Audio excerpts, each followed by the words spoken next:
for human rights in their homeland. This is one of multiple protests organised in the US since the coup, this one in Indianapolis. Student Sui Pa helped to organise it. Well, it's very emotional. I'm very frustrated with the situation. I just really hoped and prayed that, especially my family, I think that's everyone's hope. Many here, including, struggled to contact relatives and friends still back in Myanmar. I am really angry, but all I can do right now is just to really play my part by spreading awareness and do what I can for my people. The largest Burmese population outside of Myanmar is in the US state of Indiana. Elisa Varney established the Burmese American Community Institute there 10 years ago. The recent coup has brought back memories for many who, like him, fled Myanmar years before to escape military arrest. We are shocked, and the Burmese here were sad. We feel that we have lost our future, the Burma future.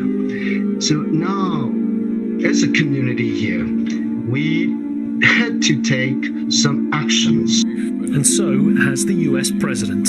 The U.S. government is taking steps to prevent the generals from improperly having access to the $1 billion in Burmese government funds held in the United States. And today, a new executive order enabling us to immediately sanction the military leaders who directed the coup, their business interests, as well as close family members.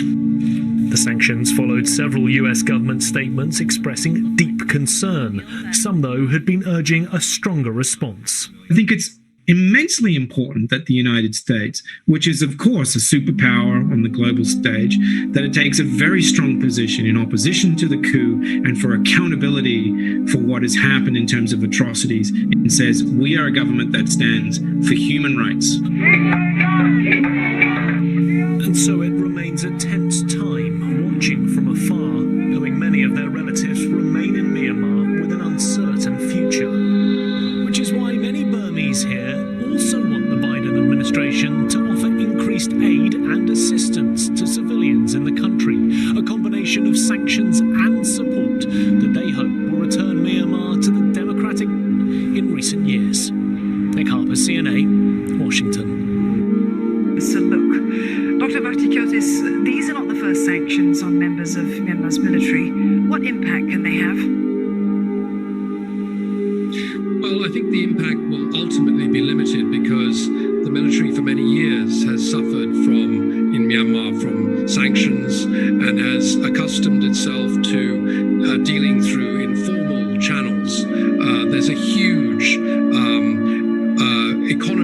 conflict economy in Myanmar that lives off jade and narcotics, from which a great deal of income is derived in the country. And so these formal sanctions on the military, I don't think will have much impact. The important thing, of course, is that many people were saying that it's the Myanmar people that are suffering, not just because of the coup, but because of the COVID pandemic.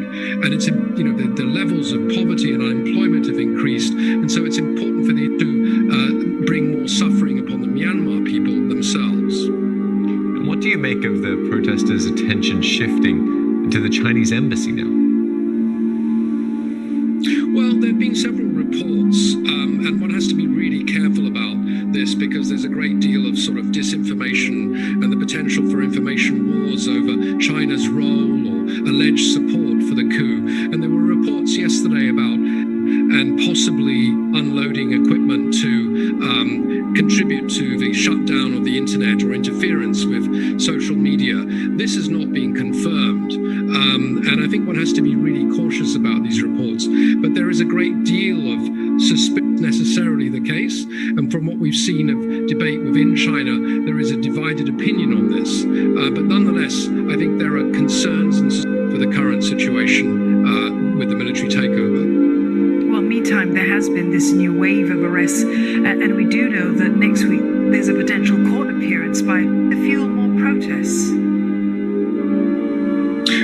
on the one hand, it's good that she will be produced in court, and so people will see that she's okay. And I think for the international community, one of the biggest concerns has been whether or not she's been held fully and is she okay. And so producing her in court will, I think, on the one hand, assurance that she's okay.